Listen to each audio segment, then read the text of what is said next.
It's your boy King Buzz back with those exclusives. Welcome to the channel where we make no excuses. Shout out all artists, engineers, and producers, and I'm back with another video. Y'all know what's going on. Today we gonna talk about equalizers, man. We're gonna talk about EQs. We're gonna talk about how you EQ them EQs. You heard me.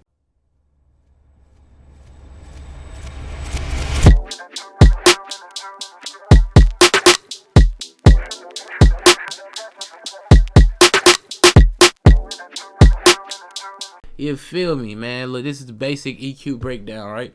So I'm gonna go in here and I'm gonna grab my classic EQ, right? So y'all can see, right? Now look, boom. Equalizers are used to control frequencies, right? So you got your low end, right? You got your mids, and then you got your highs, all right? So I'm gonna go through and give you examples of, how EQs can affect your vocals, all right? Very important, okay? EQs are very important, all right? So I got a classic EQ on here. Nothing is changed. This is just my raw vocals straight out of my DBX, right? I said, tell me how we rockin' now. You kicked me at my lowest, but I'm back and I'm popping now. All right, so I'll just start playing around with some stuff. I know how I got mine set up in already, but I said, tell me how we rockin' now. But I want you to hear how you can change different tones and stuff in your vocals. I said, tell me how we rockin' now. You kicked me at my lowest, but I'm back and I'm popping now. Yeah. Came back swinging, niggas thought that I was going now. Better keep the same energy every time I come around. You just can't slow me down. I bet they know it now. Yeah. All right, so yeah, you use your EQ to add emphasis to certain areas of your vocals, right? So as you can see, these are all your different frequencies down here at the bottom. And what you do is you just manipulate your vocal. The goal is always to get a clear, crispy vocal, right? So you can kind of, let me see if I could reset. I'm gonna reset it. All right. I said, tell me how we rockin' now. All right. So what you do is you could literally listen, and right while you listening, you could go one by one, move the bar up and down, and just listen. Right. If it sounds too harsh when you move it up, then you know, like, okay, that ain't it.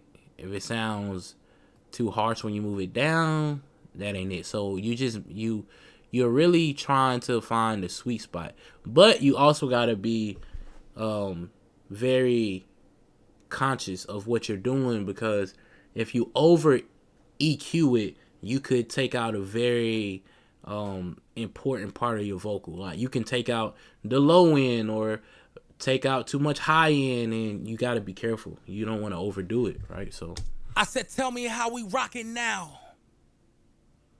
You kicked me at my lowest, but I'm back and I'm popping now. Yeah. Came back swinging, niggas thought that I was going now. Better keep the same energy every time I come around. You just can't slow me down. I bet they know it now. Yeah. All right, so for me, it's always like clarity. So when I move this up, it sounds like muddy. I said, tell me how we rockin' now. Better keep the same energy every time I come around. You just can't slow me down. I bet they know it now. Yeah. All right, so you can see how each knob affects your vocal differently, right? Now, same thing applies when you're EQing an instrument, or maybe you're EQing a beat in entirety, like in whole, you EQing the whole beat at once. Yeah, so basic breakdown of EQs, man. There's about 7 different EQs, right? You have graphic EQs, parametric EQs, shelving EQs, linear phase EQs, and you have dynamic EQs, right? And they're all used for different reasons, right? A graphic EQ is used to separate individual frequencies into different banks or sliders, and You know, kind of like my classic EQ. My classic EQ is a great example of a graphic EQ. Parametric EQs allow you to move and adjust frequency bands as you see fit. Not only can I move the band up and down, I can take it from side to side.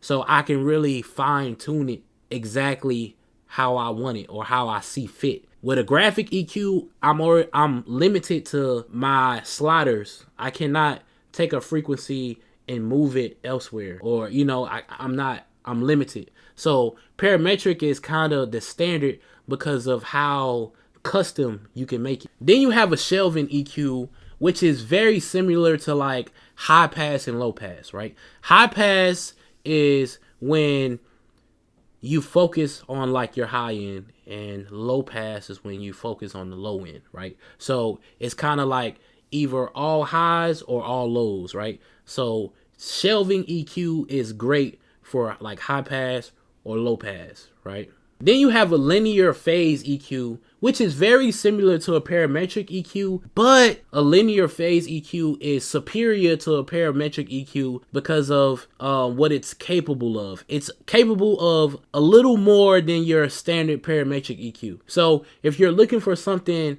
just a tad bit more customizable, or something you could kind of zone in and focus in on a certain frequency just a tad bit more, look into a linear phase EQ. Then you have a dynamic EQ, which I mentioned earlier, which is really the cross between like a compressor and a parametric EQ, right? So not only can you like compress the vocal inside of there, you can also control the frequencies, and like, the same thing a parametric EQ do.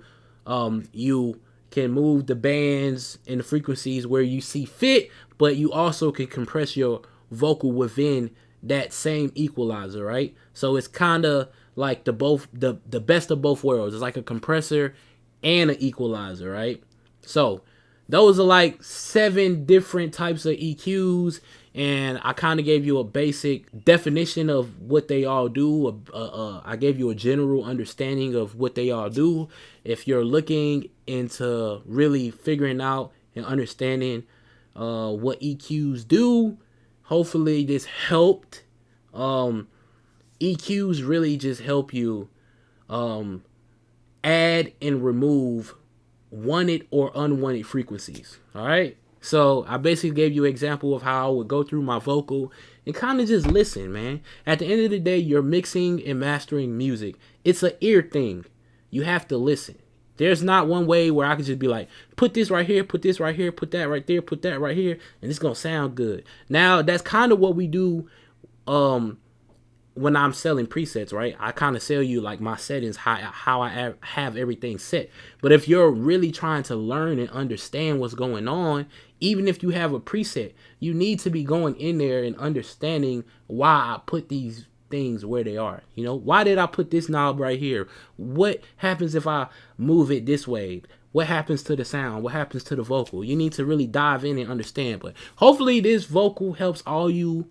You know what I mean? This is a basic and general understanding of equalizers, man. It's all about the frequencies, man.